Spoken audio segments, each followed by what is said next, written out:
आप सभी को और दुनिया भर के लोगों को और विशेषकर क्रिश्चियन कम्युनिटी को आज की इस महत्वपूर्ण पर्व पर अनेक अनेक शुभकामनाएं दूंगा।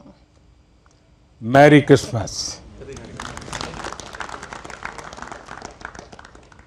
ये मेरे लिए बहुत सुखद है कि स्पेशल और सेक्रेड अवसर पर आप सब मेरे निवास स्थान पर आए हैं। जब इंडियन माइनॉरिटी फाउंडेशन ने ये प्रस्ताव रखा था कि हम सब मिलकर क्रिसमस मनाए, मैंने कहा क्यों ना मेरे यहाँ मनाए, और उसी में से ये कार्यक्रम बन गया।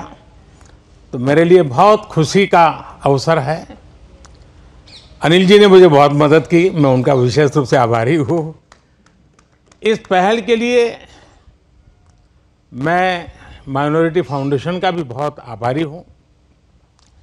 क्रिश्चियन कम्युनिटी के साथ तो मेरा संबंध कोई नया नहीं है, बहुत पुराना बड़ा आत्मीय नाता रहा है और बड़े वार्म रिलेशंस रहे हैं। गुजरात का सीएम रहने के दौरान मैं ईसाई समुदाय और उनके लीडर्स के साथ अक्सर मेरा मिलना जुलना रहता था, और मैं मणिनगर जहाँ से चुनाव लड़ता था वहाँ बहुत बड़ी मात्रा में आबादी भी है, और इसके कारण मेरा स्वाभाविक नाता रहता था। कुछ ही वर्ष पहले मुझे द होली पोप से मिलने का भी सौभाग्य मिला था। वो वाकई मेरे लिए बहुत ही यादगार पल था। हमने इस धरती को बेहतर जगह बनाने के लिए social harmony, global brotherhood, climate change और इंक्लूसिव डेवलपमेंट ऐसे कई विषयों पर और लंबे समय तक बैठ करके बातें की थी। फ्रेंड्स, क्रिसमस वो दिन है जब हम जीसस क्राइस्ट के जन्म को सेलिब्रेट करते हैं। ये उनकी लाइफ मैसेज और वैल्यूज को भी याद करने का अवसर है। जीसस ने करुणा और सेवा के मूल्यों को जिया है। उन्होंने एक ऐसा समाज बनाने के लिए काम किया जिसमें सबके लिए न्याय हो और जो समाज समावेशी हो, इंक्लूसिव हो। हमारे देश की विकास यात्रा में यही मूल्य एक गाइडिंग लाइट की तरह हमें रास्ता दिखा रहे हैं।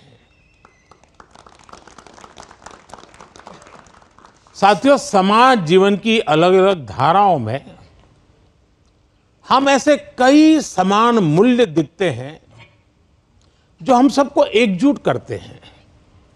उदाहरण के लिए, पवित्र बाइबल में कहा गया है कि ईश्वर ने हमें जो भी उपहार दिया है, जो भी सामर्थ्य दिया है, उसका उपयोग हम दूसरों की सेवा के लिए करें। और यही तो सेवा परमो धर्म है। द होली बाइबल में सत्य को बहुत महत्व दिया गया है और कहा गया है कि सत्य ही हमें मुक्ति का मार्ग दिखाएगा।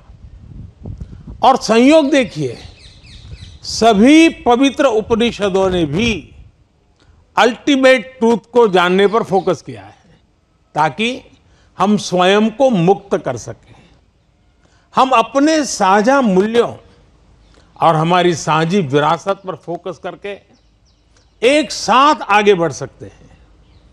21वीं सदी के आधुनिक भारत के लिए ये सहयोग, ये सामंजस्य, सबका प्रयास की ये भावना भारत को नई ऊंचाई पर ले जाएगी। साथियों, द होली पोप ने अपने एक क्रिसमस एड्रेस में ईसा मसीह से प्रार्थना की थी कि जो लोग गरीबी खत्म करने में जुटे हैं, उन्हें उनका आशीर्वाद मिले। वो मानते हैं कि गरीबी व्यक्ति की गरिमा को चोट पहुंचाती है। द होली पोप के इन शब्दों में उसी भावना की झलक है जो विकास के लिए हमारे मंत्र में है। हमारा मंत्र है सबका साथ, सबका विश्वास, सबका विकास, सबका प्रयास। सरकार के तौर पर हम ये सुनिश्चित कर रहे हैं कि विकास का फायदा हर किसी तक पहुंचे और कोई इससे अछूता न रहे। ईसाई समुदाय के कई लोगों तक, विशेषकर गरीबों और वंचितों तक भी आज देश में हो रहे विकास का लाभ पहुंच रहा है। मुझे याद है जब हमने फिशरीज के लिए अलग मंत्रालय का गठन किया तो ईसाई समुदाय के बहुत सारे मछुआरे भाई बहन हमारे इस कदम की सार्वजनिक रूप से सराहना करें, मेरा भी सम्मान किया, मुझे बहुत अभिनंदन किया। साथियों, क्रिसमस के इस अवसर पर मैं देश के लिए, क्रिश्चियन कम्युनिटी के लिए एक बात जरूर योगदान करूंगा कि आपके योगदान को भारत गर्व से स्वीकार करता है। ईसाई समुदाय ने फ्रीडम मूवमेंट में महत्वपूर्ण भूमिका निभाई है। फ्रीडम स्ट्रगल में क्रिश्चियन कम्युनिटी के कई थिंकर्स और लीडर शामिल थे। गांधी जी ने स्वयं बताया था कि नॉन कोऑपरेशन मूवमेंट की परिकल्पना सेंट स्टीफेंस कॉलेज के प्रिंसिपल सुशील कुमार रुद्र की छत्रछाया में रची गई थी। साथियों, ईसाई समुदाय ने समाज को दिशा देने में निरंतर महत्वपूर्ण भूमिका निभाई है। समाज सेवा में क्रिश्चियन कम्युनिटी बढ़ चढ़कर हिस्सा लेती है और आपकी कम्युनिटी गरीबों और वंचितों की सेवा के लिए हमेशा आगे रहती है। एजुकेशन और हेल्थ केयर जैसे महत्वपूर्ण क्षेत्र में आज भी पूरे भारत में ईसाई समुदाय के संस्थान बहुत बड़ा योगदान दे रहे हैं। फ्रेंड्स, 2047 तक विकसित भारत बनाने का जो लक्ष्य है, इस लक्ष्य के साथ हम अपनी विकास यात्रा को तेज गति से आगे बढ़ा रहे हैं, लगातार कोशिश कर रहे हैं। इस विकास यात्रा में हमारे सबसे महत्वपूर्ण साथी अगर कोई हैं तो वो हमारे युवा है। निरंतर विकास के लिए ये बहुत आवश्यक है कि हमारे युवा फिजिकली, मेंटली और इमोशनली फिट और हेल्दी रहें। इस उद्देश्य से चलाए जा रहे कई अभियान जैसे फिट इंडिया, मिलेट्स का उपयोग, न्यूट्रिशन पर फोकस, मेंटल हेल्थ के प्रति जागरूकता और ड्रग्स के खिलाफ अभियान जन आंदोलन बन चुके हैं। मैं क्रिश्चियन कम्युनिटी के लीडर से, विशेषकर जो एजुकेशन और हेल्थ केयर इंस्टीट्यूशन से जुड़े हैं, उनसे आग्रह करूंगा कि वो इन विषयों के प्रति लोगों को और जागरूक बनाएं। साथियों, क्रिसमस पर गिफ्ट्स उपहार देने की परंपरा है। मुझे भी बहुत ही पवित्र तोहफा मिला अभी और इसलिए इस अवसर पर हम ये विचार करें कि कैसे हम आने वाली पीढ़ियों को एक बेटर प्लेनेट का उपहार दे सकते हैं। सस्टेनेबिलिटी आज के समय की जरूरत है। लिविंग ए सस्टेनेबल लाइफस्टाइल, ये मिशन लाइफ का सेंट्रल मैसेज है। एक ऐसा इंटरनेशनल मूवमेंट है जिसका नेतृत्व भारत कर रहा है। ये अभियान प्रो प्लैनेट पीपल को प्रो प्लैनेट लाइफस्टाइल अपनाने के लिए प्रेरित करता है।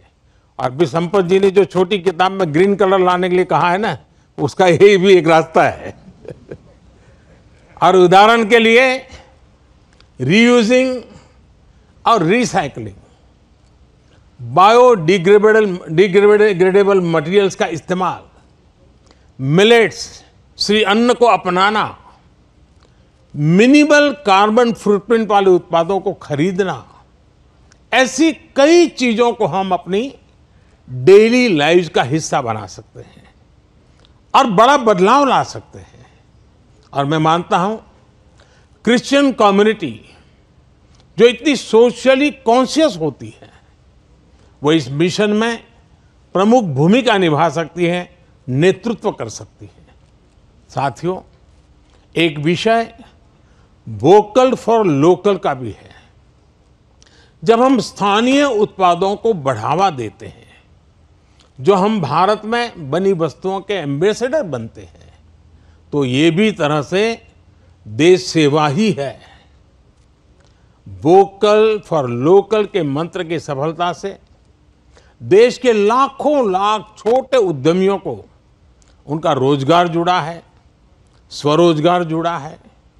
और इसलिए मैं क्रिश्चियन कम्युनिटी के लोकल के लिए और वोकल बनने के लिए आप सबका मार्गदर्शन को मिलता रहे, ये मैं जरूर आग्रह करूंगा। साथियों, एक बार फिर हम कामना करते हैं कि फेस्टिव सीजन हमें एक राष्ट्र के रूप में और मजबूत करें, सभी देशवासियों को और करीब लाएं। ये त्योहार हमारी डाइवर्सिटी में हमें एकजुट रखने वाली बॉन्डिंग को मजबूत करें। आप सबको मेरी तरफ से फिर से बहुत बहुत शुभकामनाएं हैं। और आप सब समय निकाल करके आए, और आप मुंबई से स्पेशली उस आयु में भी दौड़ करके आए। वैसे मुझे आप में से कईयों के निरंतर आशीर्वाद मिलते रहते हैं, मुलाकात, मार्गदर्शन मिलता रहता है, लेकिन आज सबको एक साथ मिलने का मौका मिला। मैं फिर एक बार आपका धन्यवाद करता हूं। मैं इन बच्चों का विशेष रूप से आभार व्यक्त करता हूं कि उन्होंने आज के हमारे इस पर्व को अपने स्वर से, अपनी भावनाओं से और मजबूत बनाया है। इन बच्चों को मेरा बहुत बहुत आशीर्वाद, धन्यवाद।